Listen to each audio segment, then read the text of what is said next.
Good morning. Welcome to our plenary session that's titled, What the Past and Present Teach Us About Race, Racism, and the Challenges to Criminology. This is an uneasy time in our country, and issues of race inequality and racism have come to the fore, particularly when we think about crime and criminal justice. Today's panel includes some of the foremost race scholars in our nation, each in a different scholarly domain. Rob Sampson, who I will introduce in a moment, helped me to develop this plenary. Thank you, Rob. And our thinking was to bring scholars to ASC from other social scientific disciplines to hear and learn about their thinking on race, racism, crime, and justice. So please allow me to take a moment and introduce this very distinguished panel. Thank you all for coming, by the way. Our first panelist is well known to this group, Rob Sampson. He's Henry Ford II Professor of the Social Sciences at Harvard. Professor Sampson is a member of the National Academy of Sciences and a fellow of the American Academy of Arts and Sciences, the American Society of Criminology, the American Philosophical Society, the American Academy of Political and Social Sciences, a lot of those. And he's actually corresponding fellow of the British Academy. I did not know that, Rob. He's won the Stockholm Prize in Criminology. Most people know Rob for his development and empirical testing of collective efficacy theory and for his work with John Laub in life course criminology. Rob is past president of the American Society of Criminology, and he's won many of our awards, including Sutherland, Hindlang, multiple times, and so on. And I'll say, I'm going to stop talking about Rob because you all know Rob, and I'll say a little bit more about our next two panelists who you may not know as well as Rob. Professor Heather Thompson joins us today from the Departments of History and Afro-American and African Studies at the University of Michigan. Professor Thompson is the Pulitzer Prize and Bancroft Prize winning author of Blood in the Water, The Attica Uprising of 1971 and Its Legacy. This book was also a finalist for the, yes.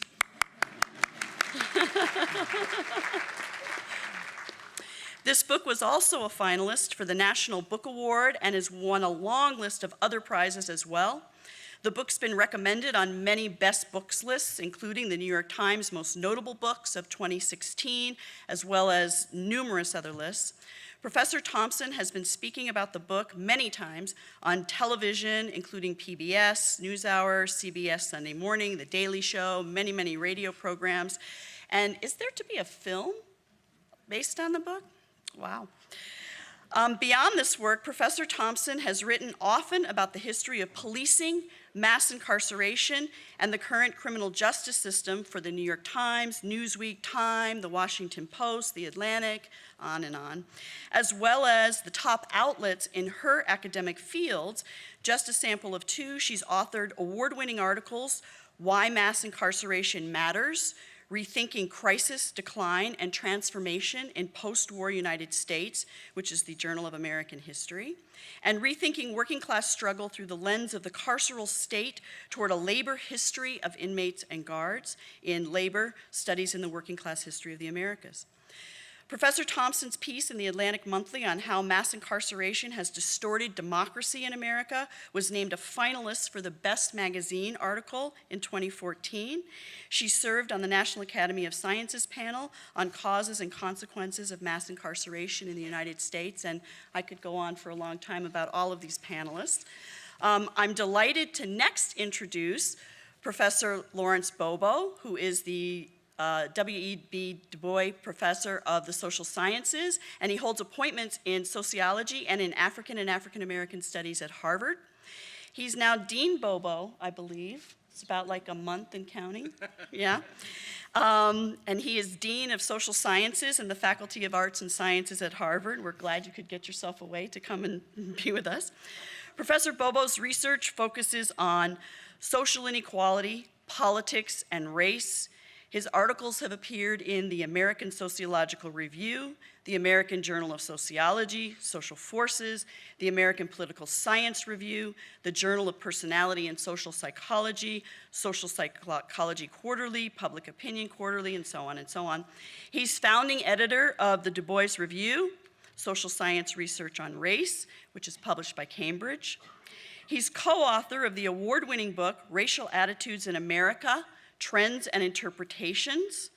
His most recent book, Prejudice in Politics, Group Position, Public Opinion, and the Wisconsin Treaty Rights Dispute, was a finalist for the 2007 C. Wright Mills Award. Professor Bobo is also an elected member of the National Academy of Sciences, as well as a fellow of the American Academy of Arts and Sciences, the American Association for the Advancement of Sciences, and so on. He's a Guggenheim Fellow.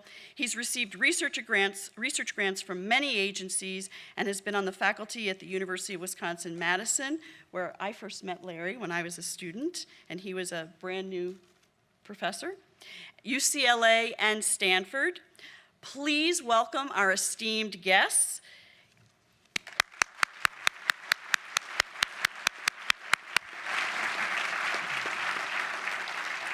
So I'm going to turn this over to Rob. He will speak, and then Heather will speak, and then Larry will speak, and then Rob will serve as moderator and pose some questions for discussion. Okay.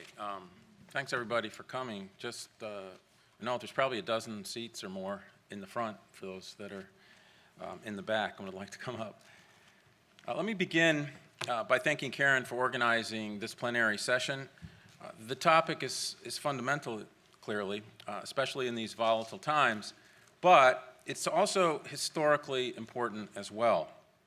Notably, this year is the 50th anniversary of the publication of the Kerner Commission and its famous report on race, crime, and civil unrest that boiled over in 1967. And of course, it is also the 50th anniversary of MLK's death. It is thus a propitious moment, in my view, for the American Society of Criminology to be a leader, both scientifically and policy-wise, in reflecting on and confronting the long-entrenched challenges of race and racism in society and in criminal justice. I also applaud Karen for seeking out new voices in this discussion.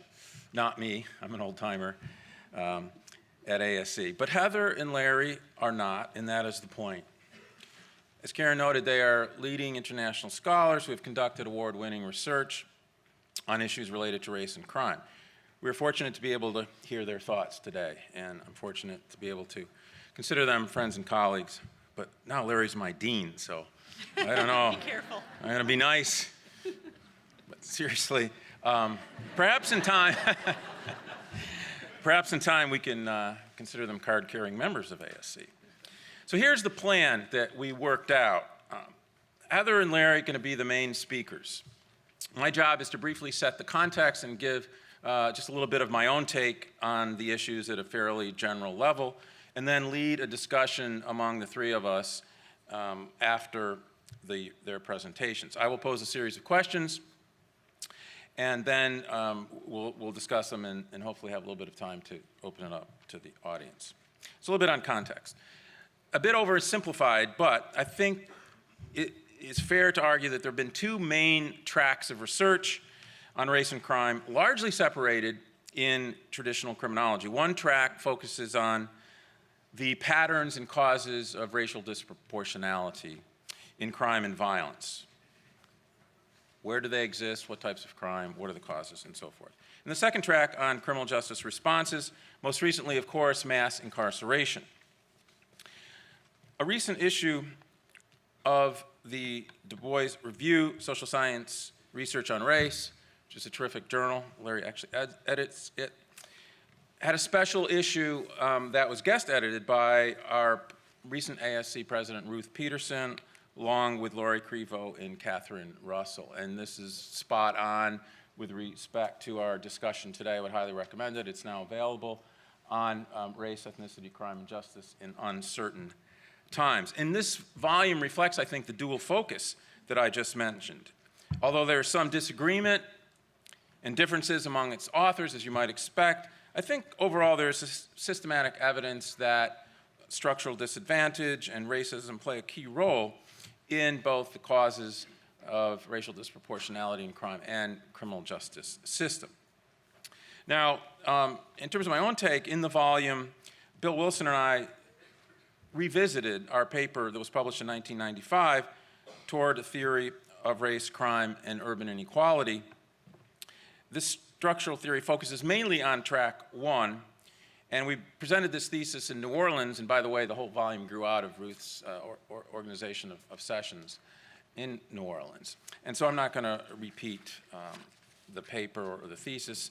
Just briefly, suffice it to say that what drives violence and other human behaviors, in our view, remains rooted in historical and structural conditions, including those produced by structural racism, that are differentially experienced by racial groups. For example, differential exposure to concentrated poverty, community disinvestment, childhood violence, and so forth. This contextual assertion underlines our ecological explanation of crime. Sometimes it's been referred to as the racial invariance thesis, which I'm not sure is quite the accurate label, but what we mean by that is that the fundamental or ultimate causes of crime, as we see them, are qualitatively the same for all groups, even though, obviously, and especially with race and crime, the exposure to the fundamental conditions varies tremendously by race. The bottom line picture is similar, in other words. In a recent paper in Urban Studies, I'd like to note just for a moment, coming out in January, early online now, I consider the paradoxes of crime and inequality in American cities. And I want to mention this because one of the figures, I think, may set the context a little bit for some of the discussions to follow. And what I show is really what I call the 3 eras of crime and violence in the United States over the past half century. And what's really remarkable, and everyone's sort of seen this, but when you put it together and you consider the different eras, it's quite important, I think, that violence started to take off in the mid-60s, actually a little bit earlier, and really skyrocketed until about 1975. And as you can see, the response of the criminal justice system, at least in terms of incarceration, was flat, if not declining. So you had this interesting disconnection. Then in about 1975, what I call era 2, there was an explosion, continuing of violence in America, and particularly in our cities, and the incarceration rate, as we all know, shot up. In era 3, interestingly enough, no one predicted the drop in violence, but we know now the great American crime decline, and you can see it, and yet incarceration kept going up, and now it's coming down. But what you see, it's interesting here, is that in 1960, and these are rates per 100,000, so sort of equal, there was an equilibrium of low violence and low incarceration. And now they're meeting again, but it's a different equilibrium at a higher level. And I think this raises lots of interesting questions that we need to discuss. And one of the ironies here is that the Kerner Commission report on the violence, the riots, injustice in the criminal justice system, particularly if you read what they had to say on policing, it could have been written today, was published at this low ebb, okay, at the low equilibrium. So I address this question of the paradox of crime and inequality, and particularly race, through the lens of the enduring neighborhood effect that I set out in Great American City. And I view it as kind of a good news, bad news scenario, and it's something I hope that we can come back to in the discussion. I specifically address 3 ideas in this paper on the question, and argue, number 1, neighborhood effects are an important driver and mediator of this urban transformation. And secondly, the importance of racial disparities in compounded deprivation, poisoned development, and intergenerational mobility, and I go through each of those and present new research on them. And 3, how everyday spatial mobility beyond the local neighborhood is producing new forms of social isolation and higher order segregation, and how these may help to understand some of these changes and new forms, again, of racial relationships in the United States. The paradox, I think, is important for trying to understand where we are today with respect to crime, violence, as it intersects with the problem of race and racism. And as I said, I'll come back to some of these in our discussions. So with that as a backdrop on sort of research, broad tracks of research in our field, and some recent work, I'm going to now turn it over to Heather and Larry. As the historian among us, the real historian, some of us like to read it, but Heather's the real thing, so we thought it would be only natural to start with her. And as I said, she will speak for about 50 minutes, followed by Larry, and followed by a discussion.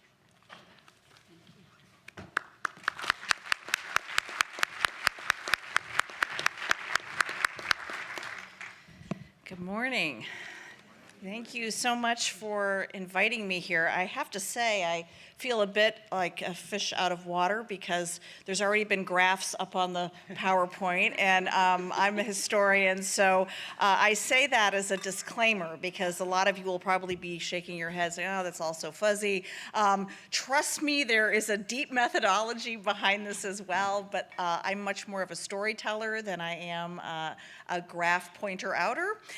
So I'll just dive in. I'm here, I hope, to offer a deeper historical and analytical context for understanding today's American criminal justice system, both its rise to its remarkable size, but also its stunning racial disproportionality. And as I hope to make clear, although today's rate of incarceration is both historically unprecedented and internationally unparalleled, its racially discriminatory character is not. And these points are related in important ways, I would suggest. Only by taking a close look at the long and deeply racialized history of the American criminal justice system, and more specifically, at the regularly discriminatory application of the law, as well as the consistent lack of equal justice under the law over time, can we fully understand why the American criminal justice system today remains so discriminatory, despite the victories of the civil rights era, as well as why prison populations rose so dramatically precisely when they did. So you won't be surprised, perhaps, when I begin in the way, way, way olden days as a historian, because I really can't underestimate enough, I think, the importance of really digging deeply into America's history. And by deeply, I mean not just even starting the story in 1965, in order to understand where we are today. If you go way, way back in American history, we have sort of the textbook history that many of us were raised with, you know, Davy Crockett, homesteaders, the whole American frontier narrative. But it would surprise no one to know that the historical scholarship on this period has really uncovered a much grimmer origin story of this nation. The scholarship is rife with tales of conquest and nothing less than genocide. And indeed, this literature makes crystal clear that there was nothing natural about whites coming to have the bulk of power in this country or owning the vast majority of its resources. From the prairies and the plains to the island of Hawaii, and from Native Americans to Hawaiians and Mexicans and eventually Puerto Ricans, the newest literature also brings to light that where the act of conquest and the practice of genocide failed fully to secure sole white dominance in the political, social, and economic sphere, quickly there was another method embraced, and that was criminalization. For Indian populations, white settlers for a century who had attempted to control Indian lands with guns or acquired it by the spread of disease, nevertheless met serious opposition, and what cemented control ultimately was criminalization. For example, marking native child rearing practices as backward, removing children to native boarding schools, and so forth. Similarly, white settlers and government officials seeking to expand the borders of the United States didn't rely solely on violence to secure full control over, for example, Mexicans, Hawaiians, and again, Puerto Ricans. They understood as well that to criminalize the original residents of these areas was to mark them as the criminal element and thus unfit to rule or to manage their own nation's rich resources. And we could go on. Of course, as this process is going on across the newly expanding nation, meanwhile, and even and simultaneously, Southern people of African descent are being kidnapped, conscripted into labor in the southern half of the United States, and if everyone would have had their way, who lived in that region, expanded across the nation. From the earliest portrayals of Indians as savages bent on murdering helpless homesteaders on the plains and prairies to their regular claims that African Americans were brutes who must be prevented from, for example, raping white women, the notion that black and brown people must be controlled and confined due to their innate and inherent criminality and deviant natures is, as my colleague Khalil Muhammad puts it, embedded in the DNA of this nation. That the growth and demographic profile of the modern criminal justice system would be directly informed by these deeply held notions about the innate criminality of people of color should be obvious, but it isn't always. And what is much more importantly not obvious is what that has to do with how we got to today.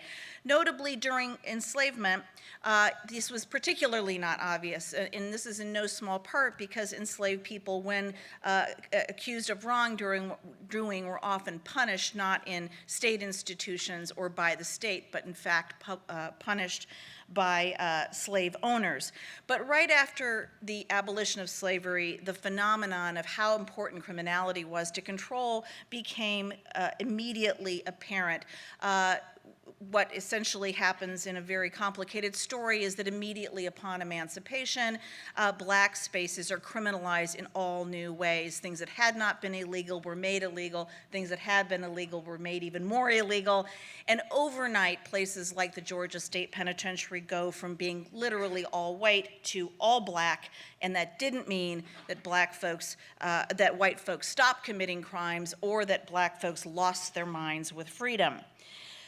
So the specific origins of this nation's first spike in incarceration, that which took place in the American South in the immediate wake of 1865, is deeply instructive. It makes crystal clear that the economic and political anxieties and desires of whites with power, not crime per se, determine the rate of incarceration. Excuse me. In the decades prior to and immediately after World War II, we see the same story play out. We see it play out particularly in the South. That shouldn't surprise anybody, but what often surprises people is the extent to which this also plays out in the North. Again, criminalizing spaces, indeed spaces of color, in all new ways. It also plays out in the West, criminalizing Mexican Americans, targeting various communities of color by law enforcement, locking them up in numbers way disproportionate to their presence in the population. Again, this plays out in Hawaii, it plays out in Puerto Rico, it plays out virtually anywhere where you have white domination of black spaces, brown spaces. And again, while most people concede that they can see this happening after slavery, it is much harder to see it, for example, in a place like Detroit, where in fact everything from ordinances against loitering to criminalizing spaces for example, the condition of your home, and we could just go on, lead to rises, disproportionate presence of people of color in the criminal justice system. Now, needless to say, the overzealous policing of people of color and their disproportionate subjugation to ill treatment at the hands of police and in the nation's cities, and by the way, I should note, this is really what I work on, disproportionately bad treatment within the nation's prisons, eventually led folks to rebel in both places, both in cities and in prisons. And I don't have time here to recount that full story, but needless to say, well before the historically unprecedented rise of incarceration rates, we see a massive series of urban rebellions across this nation. And indeed, it was the very fact of disproportionate policing, it was the very fact that the system was racially disparate that in fact fueled that same unrest in ways that we often fail to associate with one another. Just fast forwarding much in the same way that we see Ferguson explode, not for no good reason, but very specifically in response to policing practices. So there are some ironies here, because without question, that same civil rights moment generated some very important legal gains. There's no question about it. But it also, and in sum total, at the end of the day, led white folks very, very disturbed about shifting power relations to believe that disorder was synonymous with crime, and that indeed anyone who rebelled was not rebelling, they were in fact rioting, and that rioting and criminal behavior went hand in hand. It is no accident that the response to that urban uprising moment was again to double down on the criminalizing of spaces of color, just exactly as it happened after the Civil War. It is no accident that Governor Nelson Rockefeller, after putting down the Attica Rebellion in a most brutal way in 1971, two years later passes the Rockefeller drug laws that are again then adopted across this nation with devastating consequences on the incarceration of color. As one white Detroiter wrote to the mayor of that city in response to urban upheaval, quote, "Believe me, without police protection, our civilization will go back to jungle law and cannibalism in a very short time." Notably, views such as this actively fueled the platforms and the proposals of politicians.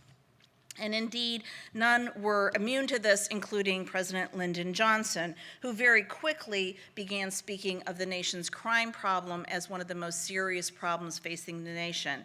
As early as 1964, and indeed in 1964 and 65 takes the steps to create the institutional apparatus that will make possible everything that follows that we come to know as the war on crime.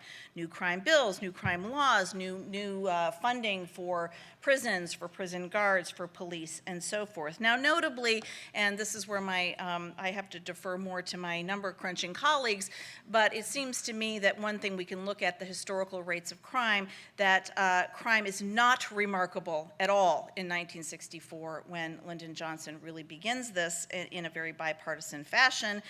Indeed, for example, the murder rate was much higher during the Great Depression than it was when we begin this massive apparatus. We also have a lot of evidence as historians that crime data, and this should be very alarming to any of us who use data, is very, very manipulated in the period immediately following Leah. The mayor of Detroit himself concedes that burglaries aren't going up, it's just differences in the way we count them, and the same thing is going on in other cities. So I'm going to quickly wrap up here. Why does this matter? Well, today's high rates of incarceration being fundamentally rooted in the nation's political, economic, and racial history means that there are some huge lessons to reckon with as we imagine criminal justice reform possibilities today. More specifically, and critically importantly, the history of the 19th and 20th centuries make very, very clear that people of color have always been associated by whites with troublemaking in general and criminality in particular, whether it was Native Americans thought to be standing in the way of progress in the West, Native Hawaiians seeming to be a blight on the tourist dreams of whites in the Pacific, Puerto Ricans who challenged discrimination in cities like New York or prisons like Attica, or Mexicans believed by whites to be flooding the borders, taking jobs, and so forth. It is always the police that are deployed to manage those moments of social upheaval, and as a result of disproportionate policing, we get disproportionate incarceration.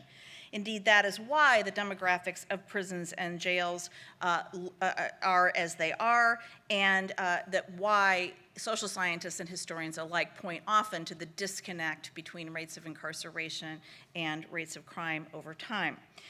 So therefore, what is unique about the high rates of incarceration today is neither its origins nor its demographic profile. What is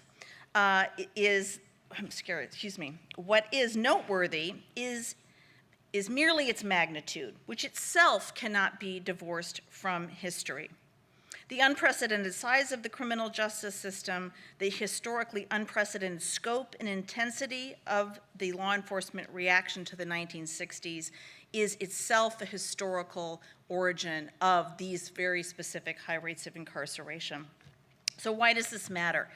Well, there's some very obvious lessons that I think we've all agreed to agree on. rises in incarceration rates do not necessarily result from historically unprecedented rates of crime. The disconnect is pretty clear. What's also an obvious point that we could get from this? The disproportionate presence of people of color in our jails, our prisons, on parole, and so forth tells us nothing. That data tells us nothing about who is in fact committing the crime.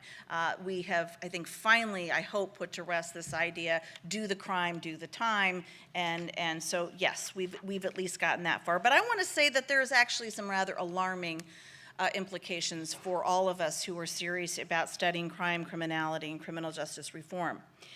If racial discrimination and racial disproportionality is not a byproduct of the criminal justice system out of control, it's not the result of a criminal justice system in a particular crisis, in a particular unusual state, but in fact is core to it, foundational to the system. And if we recognize that foundational element of racial disproportionality and racial injustice in the criminal justice system, then that leaves us in a very interesting place as we imagine policies that we hope would reform the system. And needless to say, it means that we cannot simply tack on the question of racial disproportionality in policy remedies to criminal injustice in the justice system. It means that from jump in every policy and fundamental, the questions have to be asked: who benefits from a certain law? Who benefits from a certain apparatus? Who is policing whom? And from those much more troubling, much more not so easy to form consensus on questions, we might in fact imagine a more just justice system. Thank you.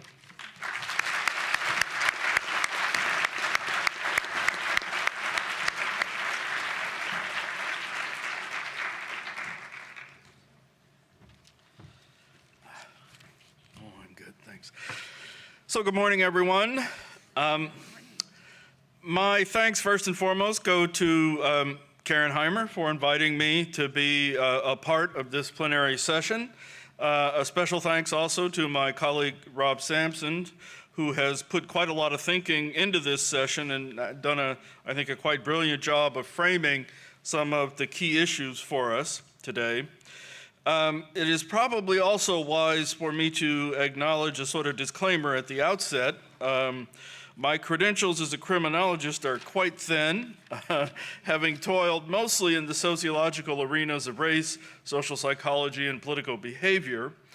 Nonetheless, there are a few clear-cut connections between my work and a serious effort to address the question of where matters of race and racism belong in the study of crime and institutions of justice in the United States. In a recent issue of the Du Bois Review, Social Science Research on Race, which Rob pointed out, Ruth Peterson, Lauren Crevo, and Catherine Russell Brown call for three types of intellectual moves. First, to put race and ethnicity at the center of crime and justice research. Second, to take seriously the expressly racial organization of the larger social order, that is, not merely apply criminological theory and analytical techniques to diverse populations, but rather to really theorize the ways in which and be cognizant of how factors such as racial segregation of places and other race-linked social inequalities structure lived experience in the day-to-day circumstances of life. And third, they raise the possibility that what we may really need, given the persistent failure of much research to adequately address the race-crime connection, is that we may need the development of a distinctly black criminology approach. I find myself in broad agreement with what I see as their core underlying message. There is a conceptual and analytical reframing that probably needs to take place. That reframing concerns the necessity to expressly engage race and racism in the larger social order in any theory development or analysis in this domain of inquiry. Now, if today I have a specific contribution to make or that my research has spoken to, it might be briefly summarized as twofold. First, American culture is still deeply disfigured by, and I'm going to put a phrase on the historic template that Heather just put out there for us, deeply disfigured by white supremacist and racist ideology and attitudes, right? That kind of baked into the DNA. What it is that's baked into the DNA is a regard for white privilege and supremacy. Second, this culture has been and often continues to operate as a tool useful to political entrepreneurs who construct the policies and practices we now recognize as having been the building blocks of something like today's mass incarceration. Now, I will flesh out a bit more of the detail of these two claims in just a moment, but let me now, much like Peterson and her colleagues, take an explicit nod in the direction of W.E.B. Du Bois. In his work, The Philadelphia Negro, a social study published in 1899, Du Bois established key assumptions with which I'm going to be operating. Du Bois made a number of observations about the connection of race and crime in his era. For brevity's sake, in the light of the time constraints here this morning, I want to suggest that Du Bois, that for Du Bois, involvement in crime was in fact the defining feature of the so-called Negro problem of his day. Du Bois was in fact among the first to document disproportionate black arrest and incarceration rates, more than a century ago, in fact. Furthermore, Du Bois observed that white society was doing far more to regulate, punish, and sanction unwanted behavior by blacks than it was to welcome, assist, and integrate blacks as fellow citizens and human beings. Sound familiar? The last implication to draw from Du Bois was his stress on the fundamentally social causation of these social and behavioral patterns, especially with regard to the problem of crime. To speak of a connection of race and crime is not to invoke ideas about biology or human nature. For Du Bois, blacks behave as would members of any other human group if similarly treated, similarly resourced, and similarly positioned. Or to adopt the language that some put on Rob Sampson and Bill Wilson's work, essentially a racial invariance hypothesis. That these outcomes are things we should expect of any human group treated in this manner. Enough by way of framing introductory remarks. Today, of course, our thinking is often dominated by a concern with mass incarceration.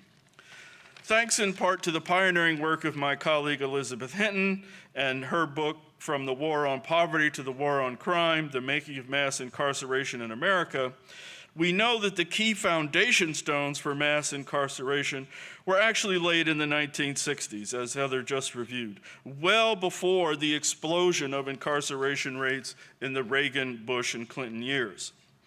What I want to underscore from Hinton's work, however, is both the bipartisan complicity in setting the stage for mass incarceration. That is her reformulation of the conventional narrative that this was strictly a right-wing Republican conservative agenda that laid this foundation. It was not. And the central place of social policy choices and actions, and sometimes critical inactions, in creating these social outcomes. For sociologists, I think one of the critical interventions here came from Berkeley scholar Loic Wacquant. He argued that the U.S. has undergone 4 distinct peculiar institutions, or forms of racial oppression, right? I think most of us know. I should call on somebody. Tell me what they are. No. I feel empowered now that I'm a dean. Rob. You know?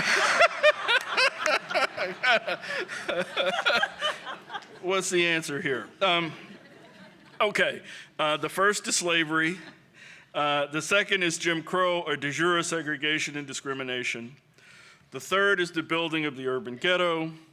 And fourth is the creation of the hyper-ghetto and mass incarceration, each corresponding to a distinct era and new form of racial oppression. Now, this is a useful and well-historicized typology, but as a typology, it is underdeveloped with respect to the engines of change and in answering the questions of how and why we move from one regime of racial oppression to another. The full argument requires engagement with, I want to put forward, the economy, the polity, and our culture, with each playing a distinctive role in the organization and possible reorganization and change in kind of the white supremacist, racist social order. The point of focus now is that it is essential, I think, to recognize that any evidence of differential Black involvement with crime reflects the interplay of key economic, political, and cultural factors. Such outcomes stem from the joint effects of what my colleague William Julius Wilson has called the new or intensified ghetto poverty and the patterns of social adaptation it has spawned on the one hand, and what social policy changes did to foster patterns of social disorganization on the other hand. The latter includes sharp reductions in federal aid to cities and the panoply of policing and legal changes that made up the tough on crime, war on drugs policy era. That is, differential Black involvement with criminal behavior is primarily traceable to differential Black exposure to structural conditions of extreme multi-generational poverty, extreme racial residential segregation, changed law enforcement priorities, and the modern legacy of racial oppression. As I have argued elsewhere, a new dominant racial ideology was forged in the post-civil rights movement era. This ideology grew out of and largely replaced the openly discriminatory, segregationist, and biological racism of the Jim Crow social order. The decline of full-blown Jim Crow racism, however, has not resulted in its opposite. We did not emerge in 1965 into a world of an embrace of thoroughly anti-racist popular ideology based in an embracing and deeply democratic vision of the common humanity, worth, dignity, and place in the polity for Blacks alongside whites. Instead, the institutionalized racial inequalities created by the long eras of slavery followed by Jim Crow racism have now morphed into and become popularly accepted and condoned under a new, modern, free market, if you will, or as I like to call it, laissez-faire racist ideology. Laissez-faire racism involves the persistent negative stereotyping of African Americans, and as I'll argue, other racial minorities, particularly those of Mexican ancestry. A tendency to blame minority group members themselves for any gap in socioeconomic attainment or standing, and therefore resistance to meaningful political efforts to ameliorate U.S. racist social conditions and institutions.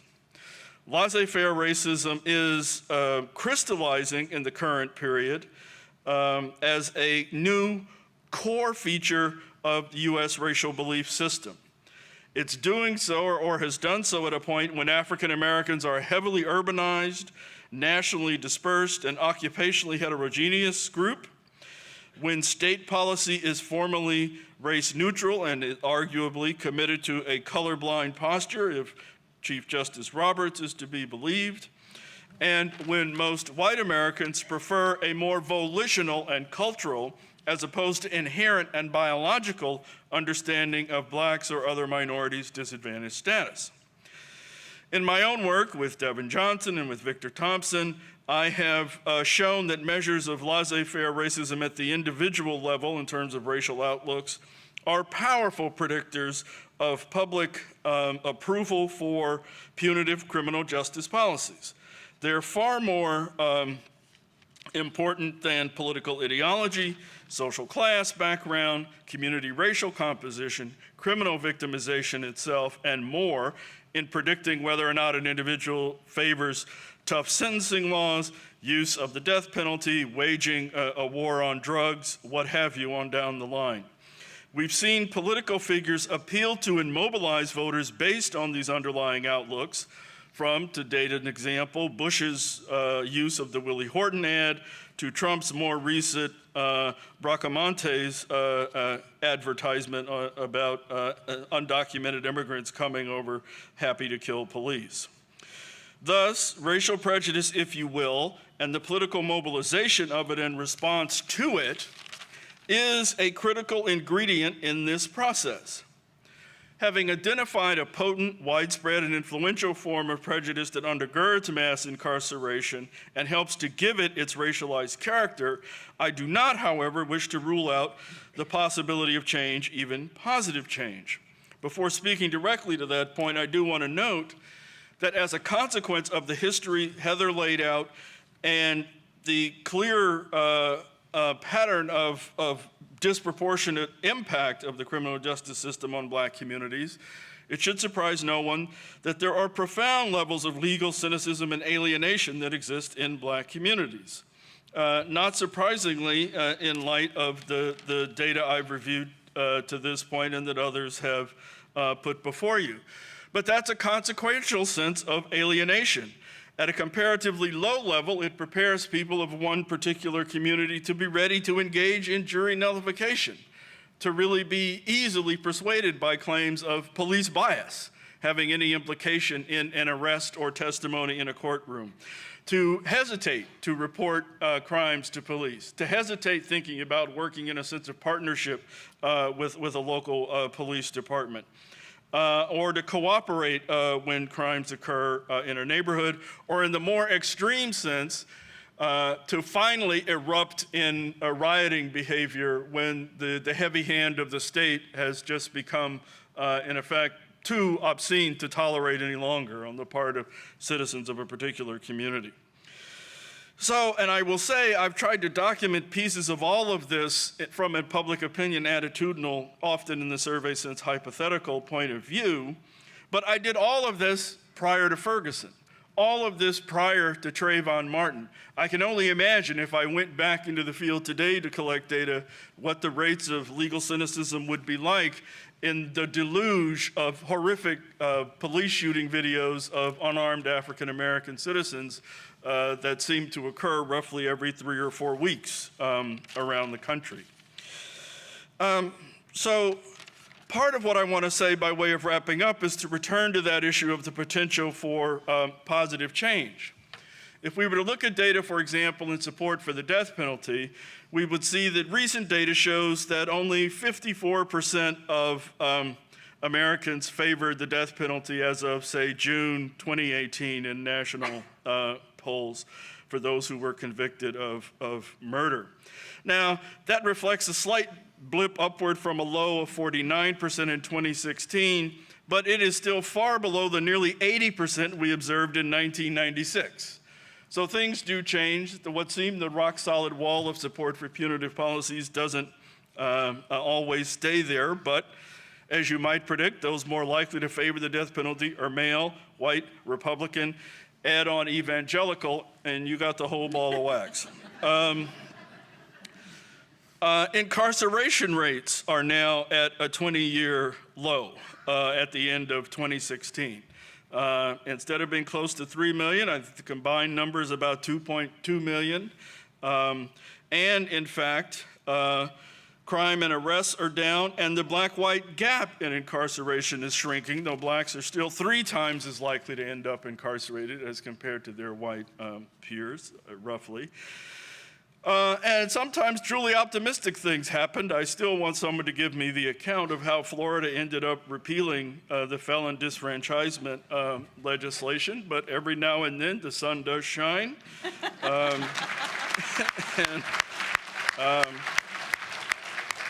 And God forbid, Trump woke up the other day and endorsed bipartisan sentencing severity reduction legislation, you know. Maybe he's positioning himself for easier treatment in the days ahead. But he is a pretty self-interested guy, as we all know. But part of what I want to make is that all of these can be seen as elements in a racial formation project, that we're still in this kind of fluid moment where not really a major political figure, but a sitting president of the United States deploys something like that Bracamontes ad and criminalizes a whole segment of the not just criminalizes, but engages in part of the product of racialization and profound stigmatization of a social group, and links it to how we ought to be going about the project of achieving law and order in our society. And so that means we should always be mindful as I try to wrap this up, because these are very potentially risky lines of development. So for all the positive things that are happening, that doesn't mean they're fixed. And we need to avoid the American pattern of assuming willy-nilly that things are always going to move in a more favorable, optimistic, and democratic direction, because if 2016 taught us one thing, that definitely ain't always the case. Now, in finishing, W.E.B. Du Bois himself would be absolutely mortified if he were to come back here today. The rates of black incarceration, the level of violence in many black communities, the heavy intrusion of the arm of the state in policing practices, I think would all be shocking to him given what he had documented more than a century ago. And that we do indeed need to worry, as Heather just stressed, that our law and order system has regularly engaged in the discriminatory application of the law, and that we can be part of the project to rewriting that history if we center race-based analysis more clearly in how we interpret and put before the public ideas about the nature of law and disorder and what would really constitute social justice and a democracy whose justice system really did serve all of its people equally. Thank you.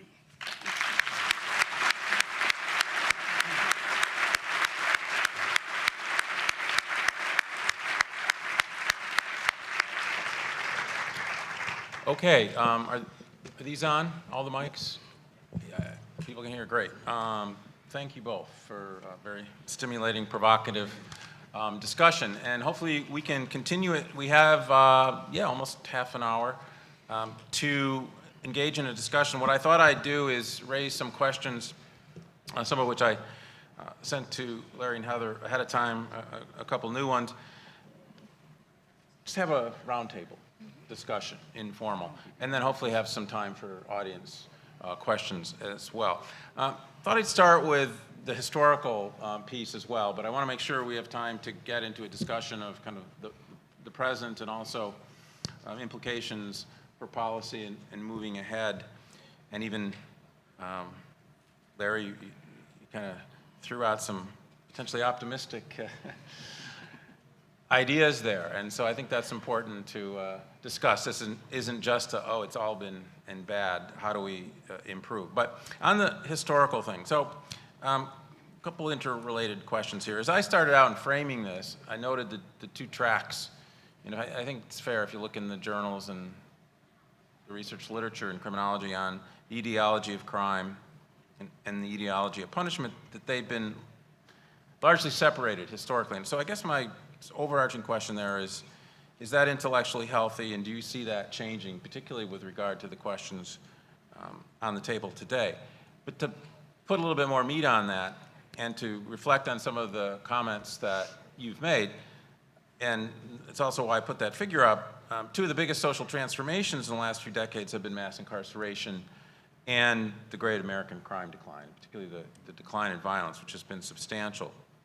And scholars disagree, or I think are still grappling with exactly what this means. Some, like Michelle Alexander, see almost a total disconnect between crime rates and punishment. Others, like James Foreman, his recent book, and David Garland, see a more nuanced relationship. As I view it, their argument is basically that violence, and I think some of you are getting at this a little bit, and the unraveling of our cities, and the timing of this is interesting, because you're, Heather and Larry, both kind of pointing to, let's say, early 1960s, before violence exploded. But the incarceration rate, as I showed on that, the figure didn't really start going up until 1975. And basically, I think what they're saying is that unraveling that occurred over a period of time, not in any given years, was generative of a call for both a response to the violence in the community, calls for greater crime control, but also greater social resources to be invested in the black community in terms of treatment, in terms of housing, in terms of dealing with racism on the part of the police and so forth. And yet, the argument goes, what America opted for was kind of a bait and switch, right? It got the crime control, it didn't get the other things.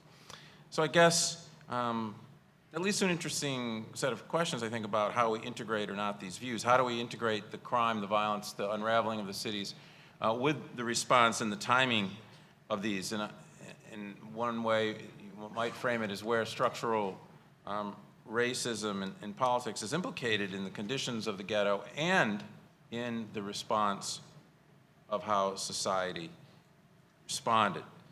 So I'm just curious, both of you, how you stand on this debate, if we can call it, in the perspective of both these issues, and then sort of the lessons of history on both of those issues for going forward. Do you want to go first? Sure.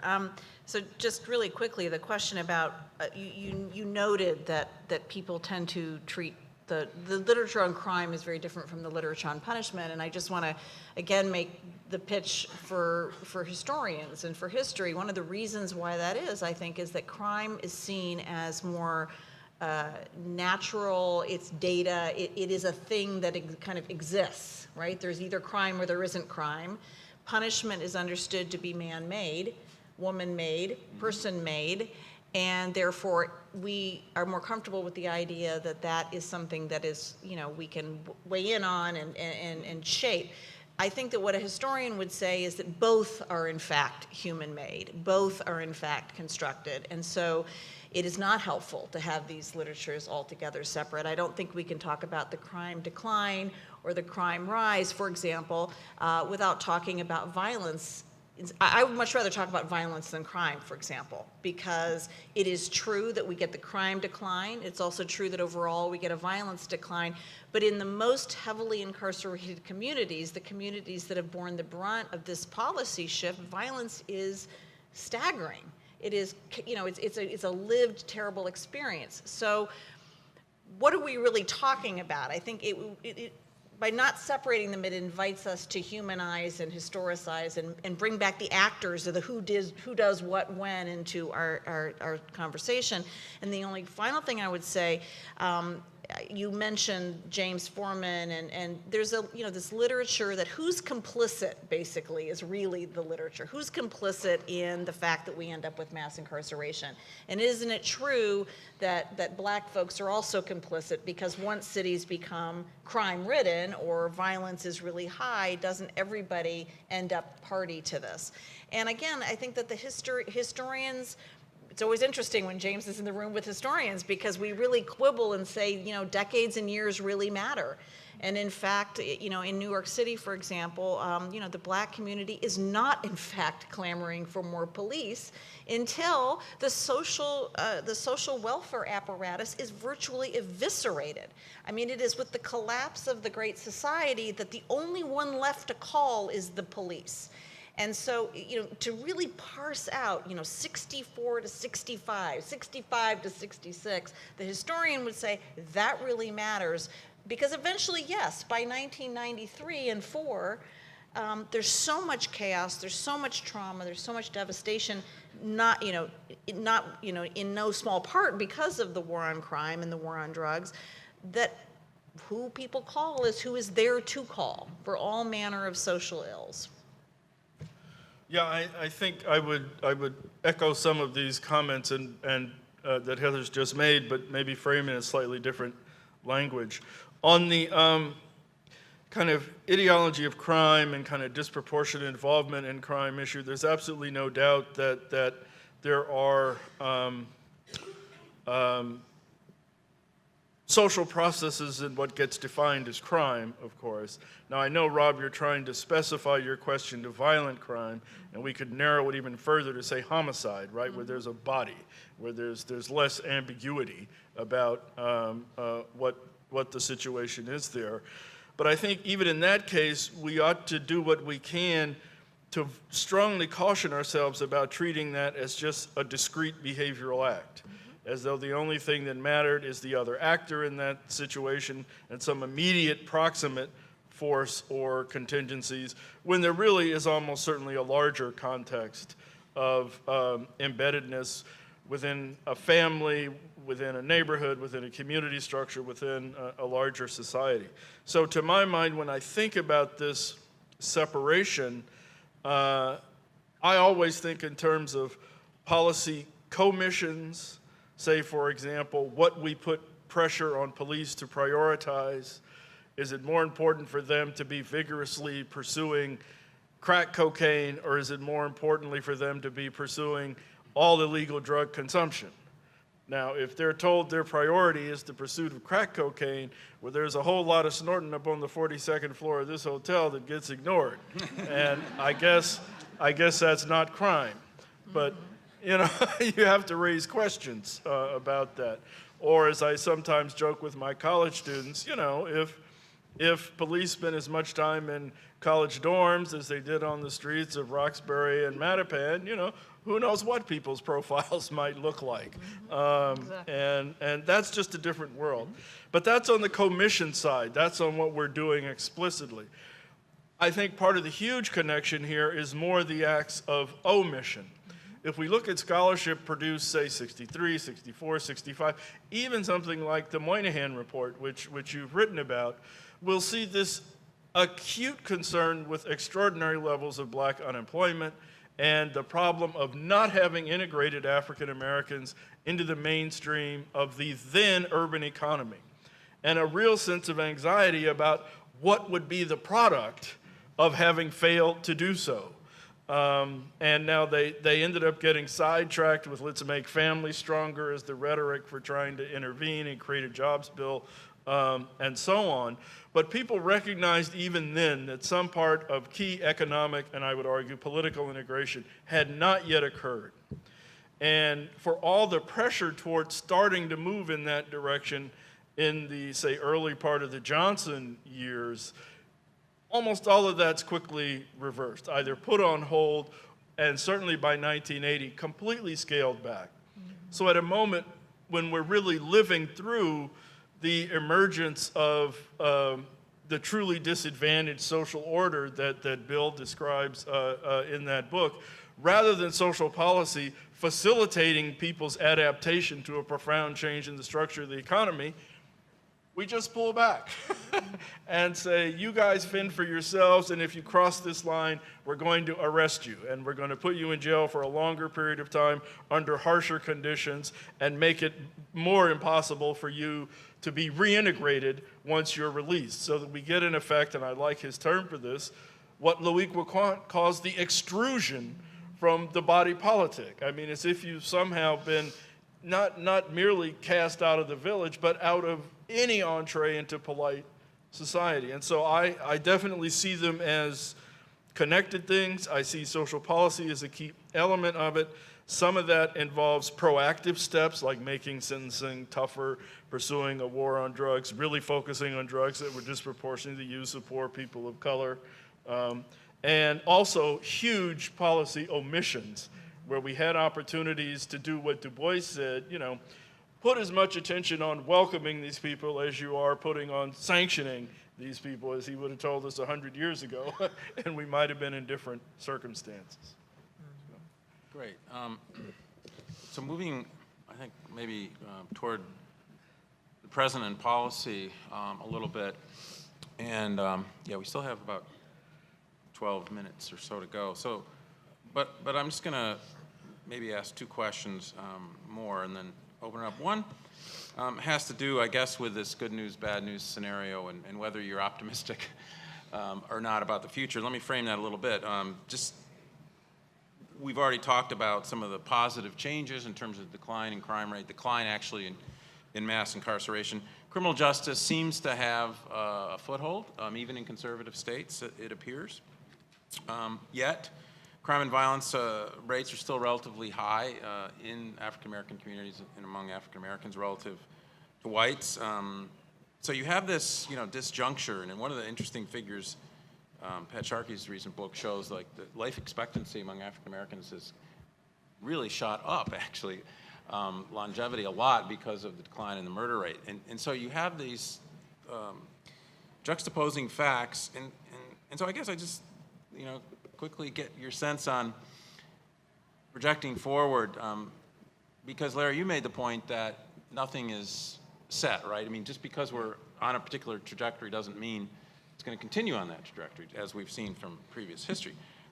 So curious what you think on that, and especially, or maybe if you want to remark or not, whether the recent elections or midterm elections add to your pessimism or optimism on that, right? Because there's divergent reads I think one can take out of that, and we do see the, as you were noted, the continual stoking of animosity among immigrants was a key component of that. And I think, as criminologists, we can't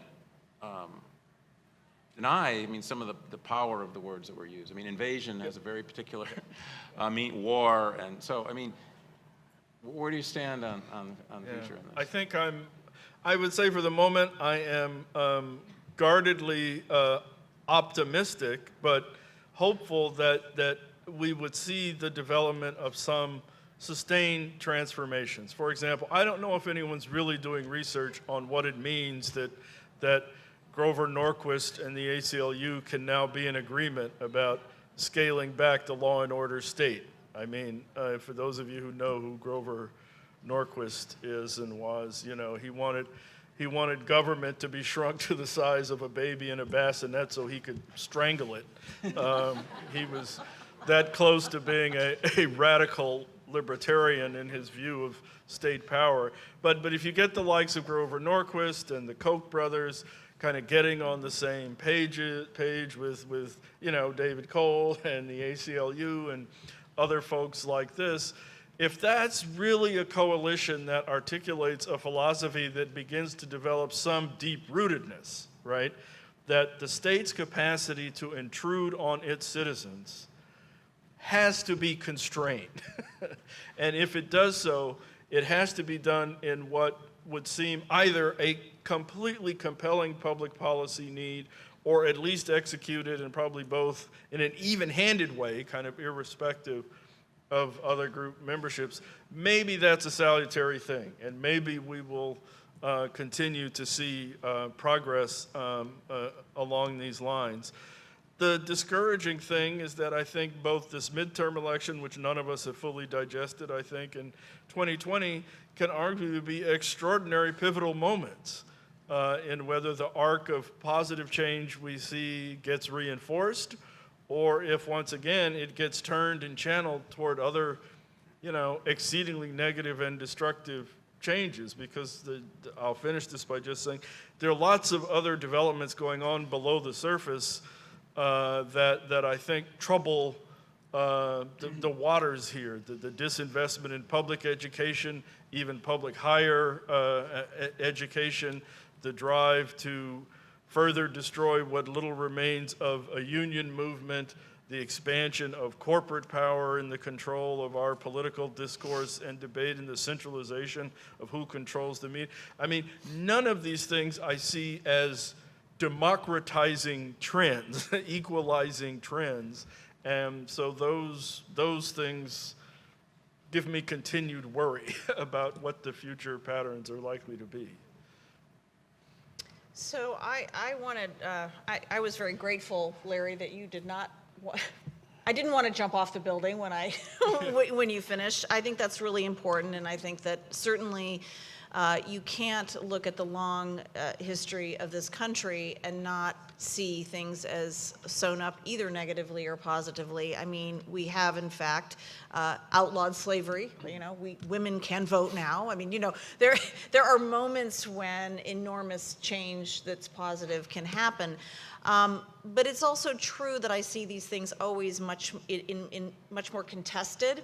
And that for every moment of sort of forward moment of greater egalitarianism and justice and equity, precisely embedded in your talk and mine, that is deeply threatening and deeply alarming to key segments of the society that frankly don't go to sleep, that frankly never kind of rest. And I think oftentimes those of us who are working on reforms or trying to change the system, we get a victory and like, oh, thank God, it's time to take a little nap. But the thing is nobody that is worried about losing power ever takes a nap. And so I see these things as much more contested.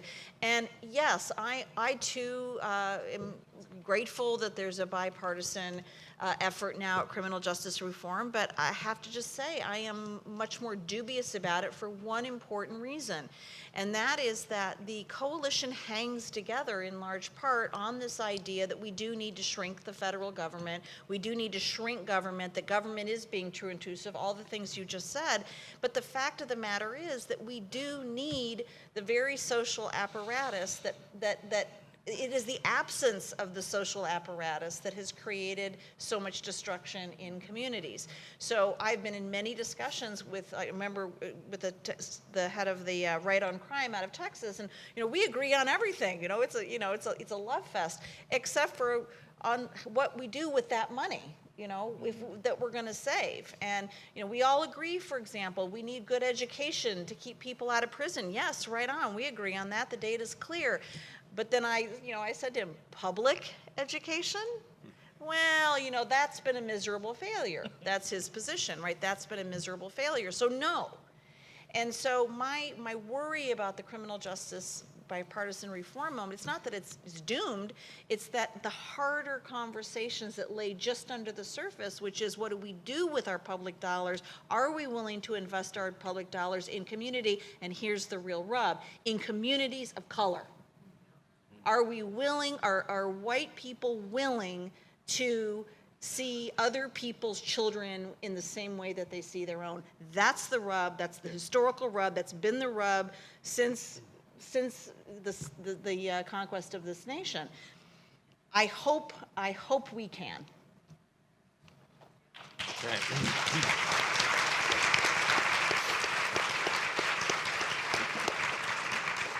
Great, a few minutes left. I'm going to ask one last question, if you can answer in 30 seconds. Yeah, kind of a yes or no. No, it's actually a deep question. It's impossible to answer, but I wanted to just get it on the table because we haven't talked about it explicitly, and maybe the audience can weigh in too. And that is, several people, and it's controversial, recently have argued for the concept of reparations and the explicit recognition of harm. If we're talking about race and crime and criminalization, we're talking about history, we're talking about the present day, that one mechanism is through some kind of either policy or way to recognize publicly, and perhaps with resources in the way of reparations, the history that we've been talking about today. So I guess the quick question is, I know you could go on for hours, but is that a promising concept or not? Yeah. Reparations is probably the only thing that would genuinely solve this problem, both in terms of a genuine intellectual, emotional, moral embrace of the idea that there's a massive debt owed here, but then also if that were matched by a significant, long-standing commitment to actually be what Du Bois had wanted, a welcoming, integrative, positive response to fellow citizens and human beings, which was never forthcoming. And I guess that the last comment here, though, is that that's going to be an extraordinarily difficult subject to put on the table, even though, as kind of a technical legal matter, we have long recognized relief, often monetary relief, for injury as something the system does, especially for things that were the product of what we would now regard as grievous moral sins. We don't have any problem saying Swiss banks that invested in Nazi Germany owe something to the victims of the Holocaust and genocide. We have nothing wrong with saying, and mostly I think because of the scale of the problem and its relative recency, that Japanese Americans who were interned in Manzanar and other places during World War II are owed reparations. I think most Americans have already forgotten that we literally, the U.S. Congress, voted and paid reparations in that case. So as a legal principle, as moral principle, as a feature of international law, I think it's kind of broadly recognized. Is it politically viable? Is that discourse really going anywhere? I think that's in the great by and by. It's just, I can't imagine it taking off. Totally agree. Yes, when you have theft of land, theft of resources, and theft of virtually everything that allows generational wealth to happen and generational security to happen, yes. But I would just be happy at this point if we started with a just and equitable distribution of the resources we have right now, today, starting from today. That itself would generationally have a tremendous impact. And that, we don't even have to call it reparations, but that would in fact have a reparatory effect over the long run. So I think we're just about out of time. And I'm wondering if we might have a question from the audience before we thank the panel and wrap up. I can't see because of the glare. Yeah, there's some Or maybe hands collect over here. one or two real Yeah, quick. take a couple of. Yeah, Take 2 or 3 questions, Okay. and then we can do them Okay. in a minute, and then okay. people can I'll leave. write them down. Yeah. I'm wondering, you spoke about elections, and I'm wondering your views on the importance of district attorneys. And we've seen a couple of progressive district attorneys be elected in the past week or 2 weeks. And I'm wondering what role you think that could play in broader transformation, addressing. Sorry, I asked a question about the election of more progressive district attorneys.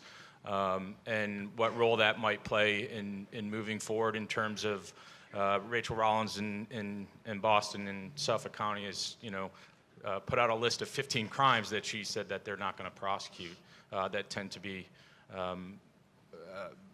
focused on non-whites. So we want to One or get two more? Try to be brief.